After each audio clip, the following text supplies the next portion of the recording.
आम्ही निघतो तर ते देवकुंड वॉटरफॉलवर. देवकुंड वॉटरफॉल याच्याबद्दल मी खूप काही ऐकलेलं, पण ते कधी बघितलं नव्हतं. तेव्हाच बहुतेक मनामध्ये जास्तच एक्साइटमेंट होती. माझा प्रवास हा भातशेरवरून सुरू होतो. पावसाच्या दिवसामध्ये ते बाहेर पडणे म्हणजे एकदम आनंदाचं. 1 तासाच्या प्रवासानंतर आम्ही पोचतो तर ते भिरा गावात.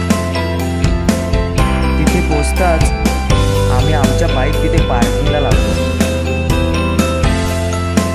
नंतर तिथून सुरू होतो जंगलाच्या मधून ट्रेक करत देवकुंड वॉटरफॉलकडचा रस्ता.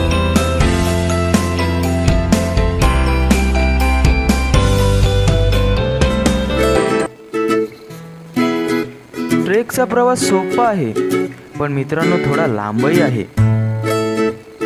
2 ते 2.5 तास लागतात देवकुंड वॉटरफॉलला पोहोचायला.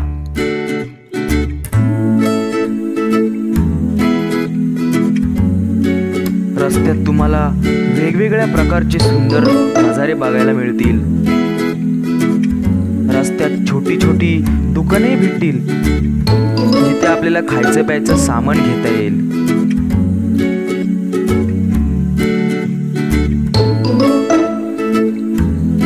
तर चला मंडळी, जाऊया आपण ह्या कड्यांच्या मधून जंगलाचा सफर करत देवकुंड वॉटरफॉलकडे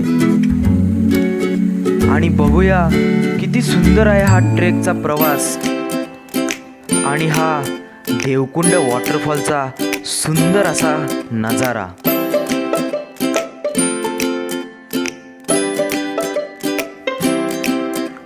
प्रवास करताना समजलंच नाही हो की कधी हे 2 तास निघून गेले.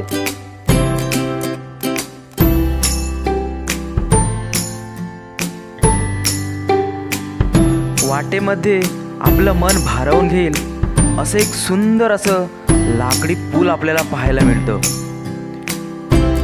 जेणेकरून कधी जर या ओढ्यामध्ये पाणी जास्त असेल तर आपण या पुलावरूनही पलीकडे जाऊ शकतो.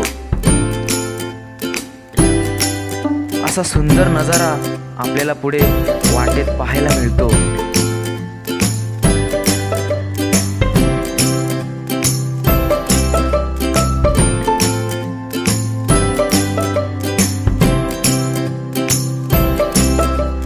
शेवटी मी देवकुंड वॉटरफॉलच्या खूपच जवळ पोचलो होतो, जिथून मी स्पष्ट बघत होतो. स्पष्ट मला त्या धबधब्याच्या पाण्याच्या पडण्याचा आवाज माझ्या कानांवर येत होता.